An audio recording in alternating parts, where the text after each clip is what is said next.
चला तर मंडळी, रविवारी सकाळी नाश्त्यासाठी मी मस्त असं हरभरा डाळीचं खमण केलं आहे.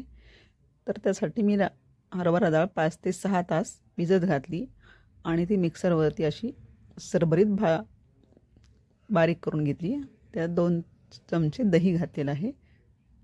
2 वाटी हरभरा डाळ होती, 2 चमचे दही घातलेलं आहे. आता ते व्यवस्थित मिक्सरवरती आपल्याला बारीक करून घ्यायचं आहे, पाणी न घालता. हे पहा, आपण व्यवस्थित बारीक करून घेतलं आहे.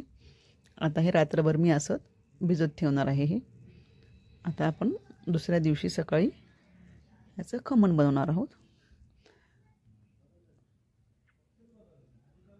आता मी ते 3 ते 4 हिरव्या मिरच्या, लसूण पाकळ्या आणि अद्रकाचा तुकडा घेतला आहे. आता मिक्सरवरती आपण तो बारीक करून घ्यायचा आहे. जाडसर आपण बारीक करून घेऊयात आणि तो आपण आता ह्या डाळीच्या मिश्रणात घालणार आहोत. त्यामध्ये हळद 1 चमचा, मीठ, आपण वाटून घेतलेलं मिरची आणि लसणाची पेस्ट आणि त्यामध्ये 2 चमचे मी तेल घालणार आहे.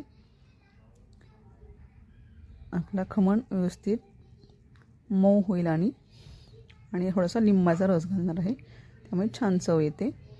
आणि त्याला आधी थोडंसं पाणी घालून आपण व्यवस्थित ते बॅटर हलवून घेणार आहोत. अशा प्रकारे आपण 2 चमचे शेंगदाणा तेल घातलेलं आहे मी. आता हे छान सगळं आपल्याला एकत्र व्यवस्थित एकाच दिशेने असं पेटून घ्यायचं आहे. आता आपण अगदी थोडंसं पाणी घालून घेणार आहोत. हे बॅटर आपलं तयार आहे खमणचं. अगदी अर्धी वाटी किंवा 1 वाटी पाणी लागतं.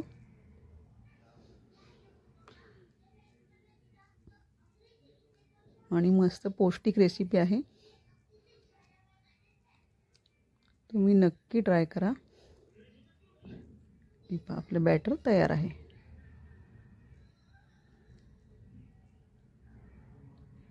आता आपण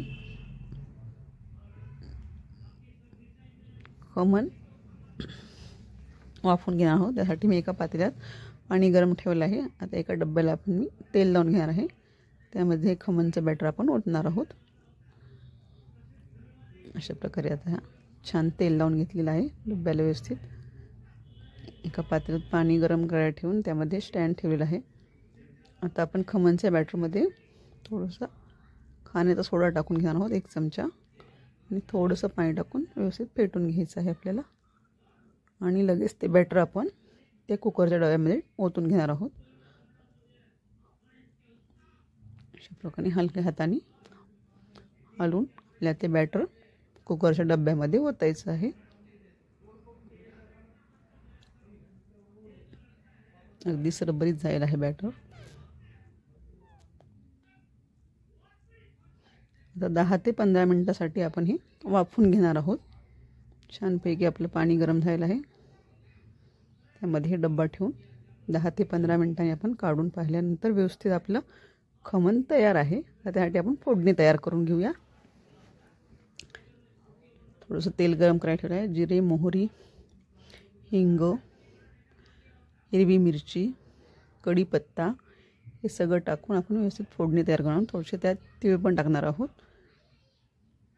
आणि थोडंसं आपण गोड पाणी म्हणजे साखरेचं पाणी टाकणार आहोत त्यामध्ये. हे खमणवरती आपण ही सगळी फोडणी ओतून घ्यायची आहे. तिळाने छान चव येते आणि पौष्टिक पण असतात ती.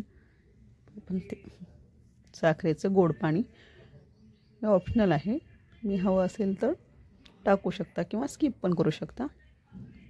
थोडासा खोबऱ्याचा खीस आणि त्यावरती हे फोडणी आपण व्यवस्थित ओतून घेणार आहोत. तयार आहे आपलं मस्तपैकी खमण. रविवारी सकाळच्या नाश्त्यासाठी छान रेसिपी आहे अगदी. ही रेसिपी आवडली आहे तर माझ्या चॅनल लाईक करा, सबस्क्राईब करा. आता आपण त्याची चटणी बनवून घेणार आहोत. तर थोडी मी कोथिंबीर घेतलेली आहे, 2 हिरव्या मिरच्या, अद्रक आणि काही खमणचे तुकडे मी त्यात टाकून घेणार आहे. त्यामुळे आपली चटणी मस्त सरबरीत होते आणि छान लागते. तुम्ही रेसिपी नक्की ट्राय करा. धन्यवाद.